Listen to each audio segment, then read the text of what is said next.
नमस्कार, मैं हूं डॉक्टर पीयूष कुमार मित्तल और आप देख रहे हैं मेरा चैनल कॉमर्स डॉट रील। आज मैं बीकॉम फिफ्थ सेमेस्टर एवं उन स्टूडेंट्स के लिए जो कॉमर्स स्ट्रीम से टीजीटी, पीजीटी और या फिर असिस्टेंट प्रोफेसर के एग्ज़ाम की तैयारी कर रहे हैं, उनके लिए कुछ इंपॉर्टेंट क्वेश्चंस लेकर आया हूं। तो आइए शुरू करते हैं। 40 क्वेश्चन मैंने पहले वीडियो में बता दिए हैं। अब आज हम 41 नंबर क्वेश्चन से शुरू करेंगे। आइए शुरू करते हैं। The underwriting commission account is a dash account. Underwriting commission खाता कौन सा खाता है? 4 ऑप्शन है आपके पास। इसको हिंदी में अभिगोपन कमीशन खाता भी कहते हैं। रियल अकाउंट यानी वास्तविक खाता, नॉमिनल अकाउंट नाम मात्र खाता, पर्सनल अकाउंट यानी कि व्यक्तिगत खाता, D none of the above. तो आंसर होगा इसका नाम मात्र खाता, नॉमिनल अकाउंट। आंसर होगा बी। ओके, नेक्स्ट देखेंगे। The commission due to sub underwriter will dash to be underwriting account. उप अंडर राइटर के कारण कमीशन होगा अंडर राइटिंग अकाउंट में, यानी अभिगोपन अकाउंट में। क्या होगा? उप अंडर राइटर यानी अंडर राइटर भी किसी और दूसरे व्यक्ति को चिपका देता है कि तुमको ये शेयर बिकवाना है। हमने किसी व्यक्ति को दिया, अंडर राइटर को दिया कि भाई तुम हमारा शेयर बिकवाओ, वो किसी और को दे दिया। तो वो जब तीसरे पर्सन को जो कमीशन दे होगा वो अंडर राइटिंग अकाउंट में डेबिट होगा। क्या होगा? अंडर राइटिंग अकाउंट में डेबिट होगा। उप सब अंडर राइटर वही होता है, तीसरा पर्सन। ठीक है, तो सब अंडर राइटर को जो भी हम कमीशन देंगे वो अंडर राइटिंग अकाउंट में डेबिट हो जाएगा। आंसर होगा ए। नेक्स्ट देखिए। जब दो या दो से अधिक एजेंसियां मिलकर, ठीक है, ज्वाइंटली किसी शेयर्स या सिक्योरिटीज को अंडर राइट करती हैं, मतलब दो या दो से अधिक कंपनियां हामी भर लेती हैं कि हाँ हम आपके शेयर बिकवा देंगे, तो इसे क्या कहते हैं? सिंडिकेट अंडर राइटिंग कहते हैं। क्या कहते हैं? सिंडिकेट अंडर राइटिंग कहते हैं। आंसर होगा सी। ये देखिए, बहुत इंपॉर्टेंट क्वेश्चन आ गया। The term financial statement covers. Financial statement में क्या क्या आता है? वित्तीय विवरण शब्द में क्या क्या आएगा? लाभ हानि खाता और बैलेंस शीट लिखा हुआ है। सी आंसर सही है। ठीक है,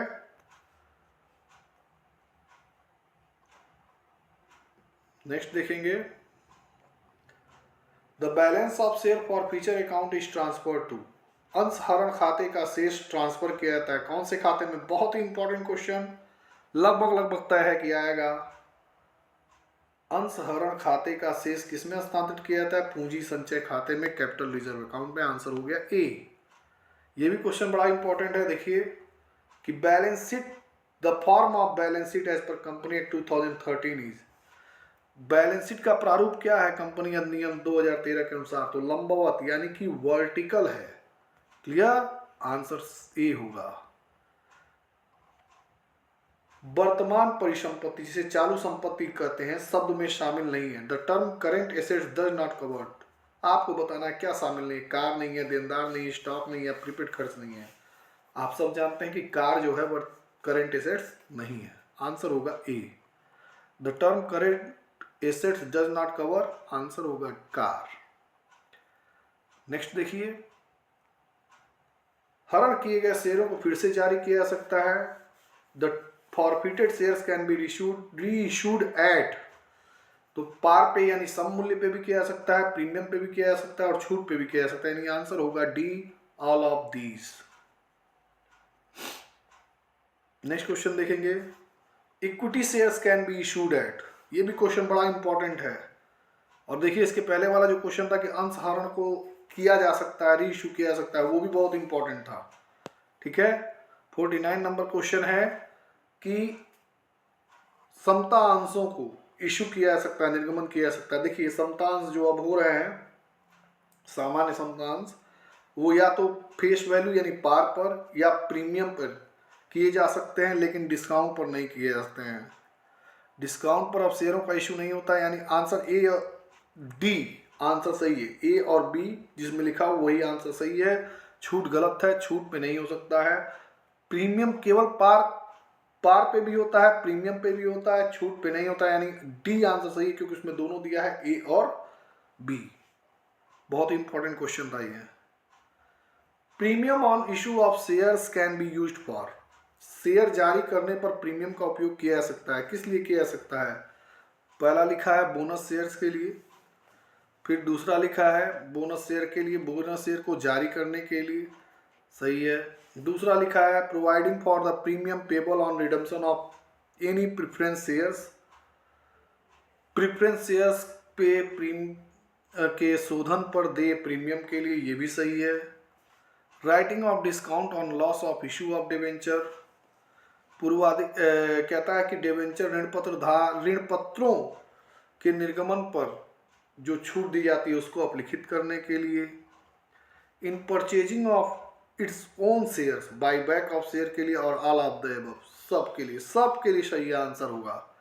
ठीक है, यानी कि जो शेयर अगर इशू प्रीमियम पे किए जा सकते हैं उसका पैसा बोनस शेयर्स के लिए, पूर्वाधिकार अंशों के मोचन पर दे प्रीमियम के लिए, डिवेंचर की पर छूट या जो क्या कहते हैं लॉस हुई है उसको अपलिखित करने के लिए, बाईबैक ऑफ शेयर के लिए, और ऑल ऑफ दीज, तो ऑल ऑफ दीज आंसर सही होगा। बहुत ही इंपॉर्टेंट ये क्वेश्चन। नेक्स्ट क्वेश्चन देखेंगे, when shares are issued at price equal to their face value, जब शेयर को अंकित मूल्य के बराबर कीमत पर जारी किया जाता है तो इसे क्या कहते हैं? इसे issue of share at par कहते हैं, यानी सम मूल्य पर शेयर को जारी करना। आंसर होगा ए। 52 नंबर क्वेश्चन है कि when shares are issued at price more than face value is called, जब अंश अंकित मूल्य से अधिक कीमत पर जारी किए जाते हैं तो उसे क्या कहा जाता है? इस अधिक मूल्य पर किए जाएंगे तो issue of shares at premium कहा जाएगा, यानी कि प्रीमियम पर शेयर इशू करना। आंसर होगा बी। नेक्स्ट क्वेश्चन लिखा है, एक कंपनी नीड फंड, एक कंपनी को फंड की जरूरत है फॉर एक्सटेंशन एंड डेवलपमेंट के लिए, विकास और विस्तार के लिए, purpose without increasing its share capital, लेकिन ये शेयर कैपिटल में इंक्रीमेंट नहीं करना चाहती है, इसका उद्देश्य है कि शेयर कैपिटल ना बढ़े। इट कैन बारो फ्रॉम द जनरल पब्लिक, और यह जो है जनरल पब्लिक से लोन ले सकती है, by issuing certificate for a fix period, और उनको एक सर्टिफिकेट दे सकती है एक लंबे समय के लिए, निश्चित समय के लिए, at a fix rate of interest, ब्याज के साथ, ब्याज की निश्चित दर के साथ। तो कहता है कि अगर कंपनी जो है अपने विस्तार के लिए पूंजी को में कोई भी परिवर्तन नहीं करती है, बल्कि लोगों से क्या करती है, एक निश्चित अवधि के लिए लोन लेती है और उनको सर्टिफिकेट देती है, तो उसको क्या कहते हैं? सच ए लोन सर्टिफिकेट इस क्या कहलाएगा? इक्विटी शेयर कहलाएगा, बोनस शेयर कहलाएगा, या डिवेंचर कहलाएगा, या प्रेफरेंस शेयर कहलाएगा? तो अगर कंपनी जो है फिक्स पीरियड के लिए लोगों से पैसा उधार लेती है और उन्हें सर्टिफिकेट देती है तो उसे बोलते हैं डिवेंचर। क्या बोलते हैं? ऋणपत्र, डिवेंचर। ठीक है, लिखा हुआ है देखिए हिंदी में, किसी कंपनी को अपनी शेयर पूंजी को बढ़ाए बिना विस्तार और विकास के उद्देश्य से धन की आवश्यकता होती है, और वह एक निश्चित अवधि के लिए और निश्चित ब्याज दर पर प्रमाण पत्र जारी करके आम जनता से उधार ले सकती है। ऐसा ऋण प्रमाण पत्र क्या कहलाता है? डिवेंचर, यानी ऋण पत्र कहलाता है। ये भी बहुत इंपॉर्टेंट क्वेश्चन आ गया। Holder of debenture is called, debenture धारक को क्या कहा जाता है? डिवेंचर होल्डर कहा जाता है। क्या कहा जाता है? Debenture holder. आंसर होगा बी, डिवेंचर धारक। The debenture which are not redeemed in the life time of the company, वे ऋणपत्र जो कंपनी के जीवन काल में पेमेंट नहीं किए जाएंगे उसे क्या कहते हैं? उसे कहते हैं नॉन कन्वर्टेबल डिवेंचर, गैर शोधनीय ऋणपत्र। आंसर होगा डी। ठीक है, सॉरी गलत आंसर हो गया, नॉन रिडीमेबल डिवेंचर होगा, ए होगा आंसर। ऐसे ऋणपत्र जो कंपनी के जीवन काल में नहीं पेमेंट किए जा सकते हैं, जिनका पेमेंट कंपनी के जीवन काल में नहीं किया जा सकता है, नॉन रिडीमेबल डिवेंचर, गैर शोधनीय ऋणपत्र होता है। आंसर होगा उसका ए। देखिए शेयर्स तो केवल प्रीमियम पर और सम मूल्य पर यानी पार पर हो सकते हैं इशू, लेकिन डिवेंचर पार पर भी हो सकता है, प्रीमियम पर भी हो सकता है, डिस्काउंट पर भी हो सकता है, ऑल ऑफ दीज। देखिए ऑल ऑफ दीज होगा। ठीक है, debenture can be issued par, premium, discount, all of these, तो ऑल ऑफ दीज भी होगा। लेकिन जब शेयर के बारे में पूछेगा तो आपको बता देते हैं शेयर्स केवल प्रीमियम पे और पार पे, इन्हीं दोनों पे इशू किए जा सकते हैं। What is the nature of loss on issue of debenture? ऋण पत्रों के निर्गमन पर होने वाली हानि क्या किस तरह की होती है? तो वो कैपिटल लॉस होती है। देखिए कहीं लिखा होगा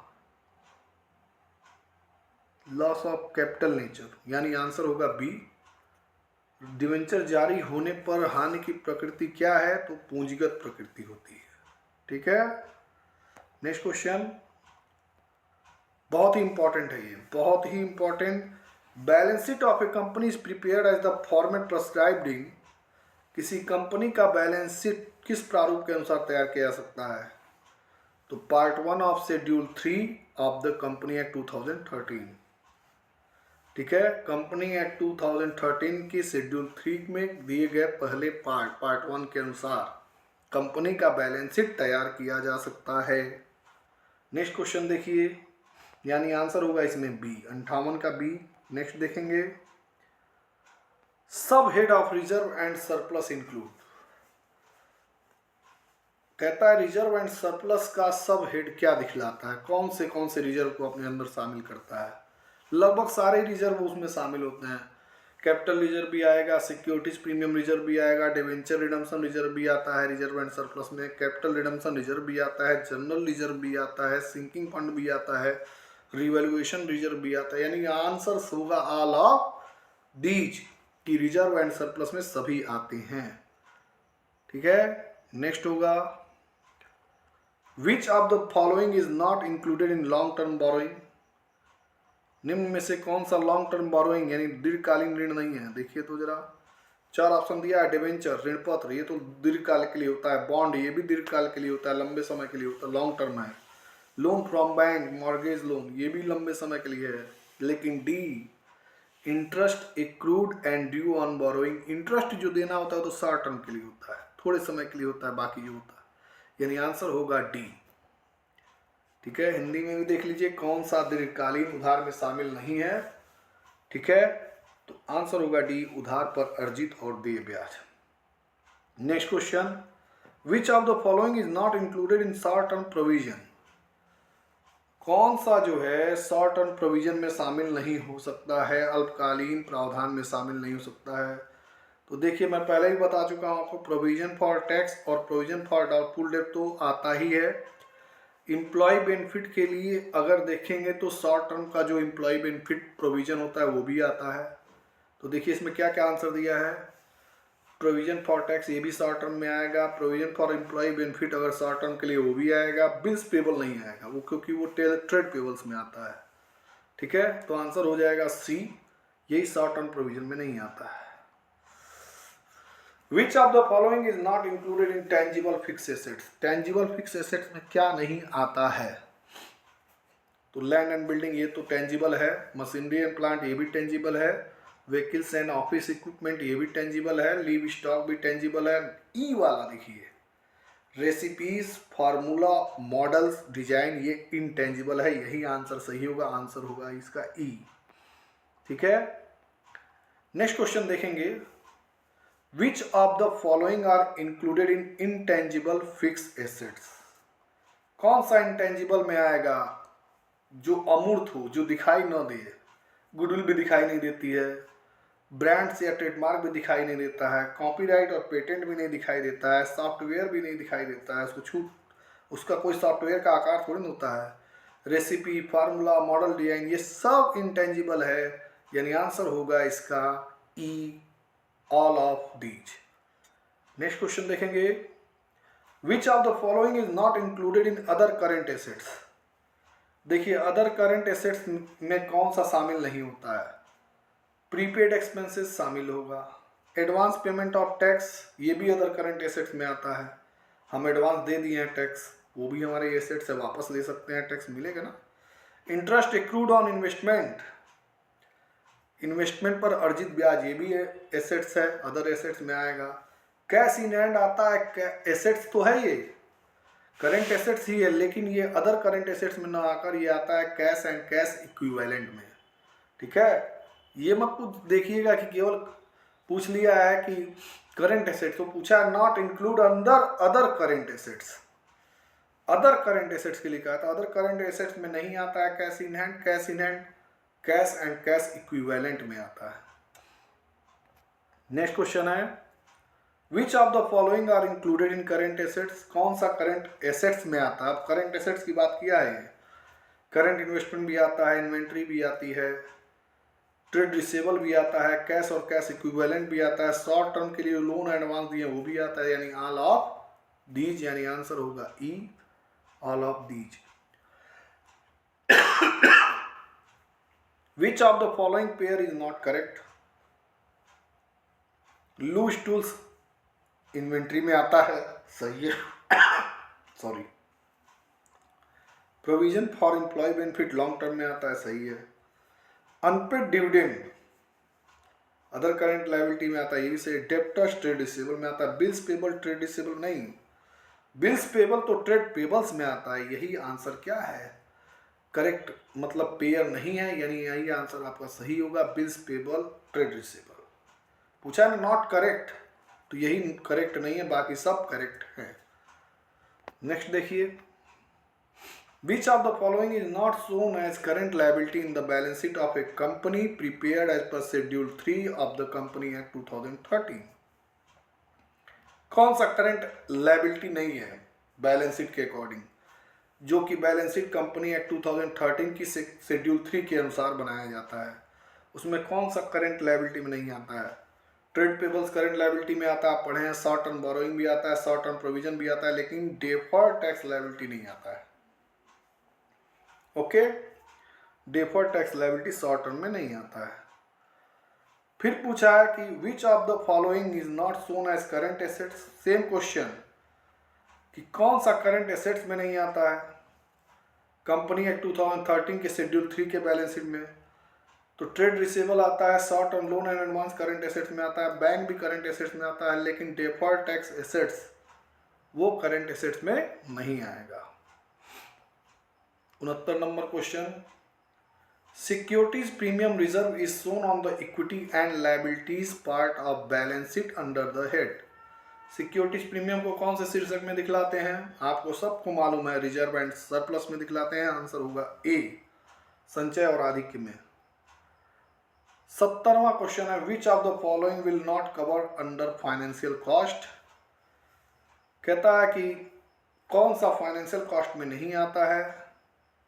discount on issue of debenture return of, interest paid on bank overdraft, debenture पर जो छूट दी जाती है वो नहीं आती है, बैंकों को बैंक ओवरड्राफ्ट पे जो ब्याज दिया जाता है वो नहीं आता है, या बैंक चार्ज फाइनेंशियल में नहीं आता है, या premium payable on debenture on redemption of debenture return of. तो देखिए बैंक चार्ज जो होगा वो फाइनेंस कॉस्ट में नहीं आता है, वो डेली खर्चों में आता है। ओके, तो ये थे हमारे कुछ इंपॉर्टेंट क्वेश्चंस जो आने वाले एग्जाम की दृष्टि से बहुत ही इंपॉर्टेंट हैं। आप इन्हें 2-3 बार ध्यान से देख लें। वीडियो पसंद आए तो लाइक करें और चैनल को सब्सक्राइब करें। Thank you.